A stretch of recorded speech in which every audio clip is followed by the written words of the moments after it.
Janu time అవుతుంది, పెళ్ళికి వెళ్దాం అనుకున్నాం కదా. నేనైతే ఫుల్గా రెడీ అయిపోయినా, రండి కదలండి. మేమా పెళ్ళికా? పెళ్ళికా? అలా కాకుండా నార్మల్గా ఉండండి. డోంట్ బి సంతూర్ మనీస్. ఏంట్రా నువ్వేంట్రా పెళ్ళిక అనాల్సింది పిలక అంటావేంట్రా? నీకు కావాల్సిన సంగతి అయిపోయి నీ సంగతి చూస్తాను. కానివ్వండి తొందరగా, అక్కడ బట్టలు పెట్టాను, తొందరగా రెడీ అవ్వండి, లేట్ అయిపోవట్లా. బిట్టు రామ్మా. మన్ను మనం ఇప్పుడు పెళ్ళికి వెళ్తున్నావా?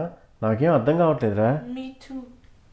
హలో హలో, ఇక్కడ నేను ఫోన్ లైన్లో ఉన్నాను. హలో. ఓ సిరి, నువ్వు వీడియో కాల్లోకి ఎలా వచ్చావు? మేమేదో హడావుడిలో ఉన్నాము, సడన్గా మరి కాలు ఎలా వెళ్ళిపోయిందో, పొరపాటున వెళ్ళిపోయినట్టుంది. ఏంటో బిజీగా రెడీ అవుతున్నావు. అదే నీకు ఇందా చెప్దాం అనుకున్నా. ఎక్కడ నువ్వు వింటేగా పెళ్ళికి వెళ్తున్నావు. ఇన్ని అబద్ధాలరా? అబద్ధాలు తింటాం కాదు, తాగేసింది ఏకంగా.